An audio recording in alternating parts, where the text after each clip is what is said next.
And that means that the #1 pick in the 2015 NBA draft goes to the Minnesota Timberwolves. All right, ladies and gentlemen, the NBA draft lottery, and not the lottery, the draft itself was held yesterday. Of course, the teams that participated in the lottery got the top picks. And here to talk about the first 5 picks of the NBA draft, the winners, the losers, how they did, is Robert Malzberg. Good to see you, my son. Hello. How are you? All right. So, first pick in the NBA draft, you just heard them say Karl Anthony Towns from the University of Kentucky.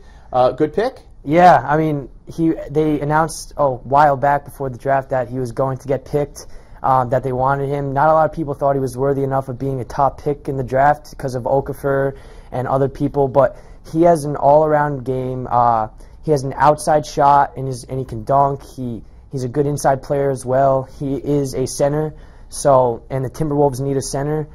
Him joining up with Anthony Wiggins and Andrew Wiggins, the first pick from last year, the Cavaliers traded to them, and them being together is going to be a good combo. So they did a good job for themselves. Yeah, that's a winner in the draft. All right, so now we move on to the second selection. So the second pick was by the Lakers when they picked D'Angelo Russell. It was a shocking pick because a lot of people thought they were going to go Okafor or another player, but they went with Russell because he's a point guard. He's 6'5". He's from Ohio State, and he has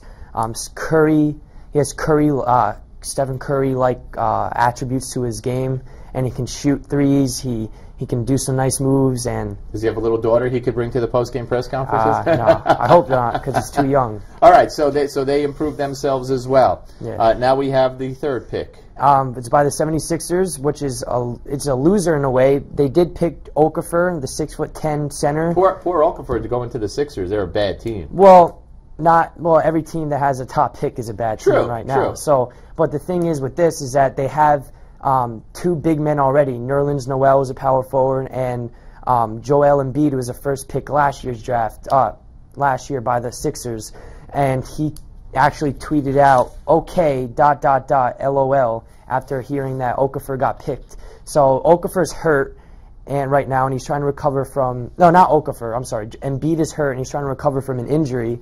So he might get traded, and Okafor might be the star of the franchise and for the coming years. But it's going to be interesting to see what happens. So right now, 76ers made a good move picking him up, but it's not going to be a good move for Joel Embiid.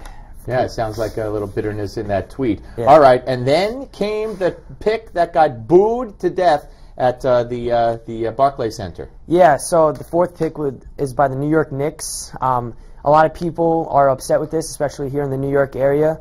Porzingis is a power forward. He's 7'1", but a lot of people are saying that's going to take time for him. But he didn't play in college here. He's no, a foreign student. Yeah, he's from Europe. Yeah, and he's 19 years old.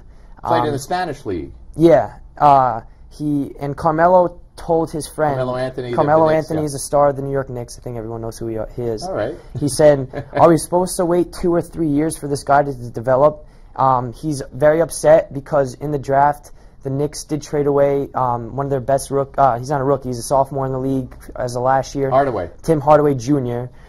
He was one of the best players besides Melo on the Knicks. So Melo saw Hardaway go away and see them draft this guy. Yeah, and he's very upset. Calling out Phil Jackson. Yeah, and Phil Jackson has been making horrible moves for the Knicks, and he thinks he's doing well. They have a lot of cap space, and they had the fourth pick, so people had confidence until they made that pick where all the Knicks fans in the Barclays Center were booing this guy. One kid was crying. Yeah, his kid was crying, and there's a very unhappy New York man talking about if this guy, he had no idea who this guy was. Does this guy have a green card?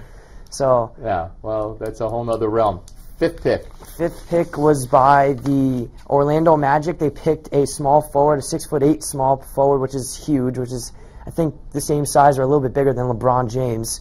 He is also from a different country. He's from Croatia. He's one of the best shooters in the draft. So a lot of people saying that was a great pick by the Knicks could have gotten him. Yeah, the Knicks could have gotten anyone except the top 3 guys, obviously. Right. But they went with Porzingis. But anyway, this he's going to be an NBA star in the next couple of years. And the Magic already have Victor Oladipo, and they have a lot of young guys, and they needed a small forward that was good and consistent. We will continue this conversation. Good analysis. Thank you, Good Steve. to speak to you. Mr. Robert Malzberg, ladies and gentlemen, and we're coming back on the Steve Malzberg Show. Don't go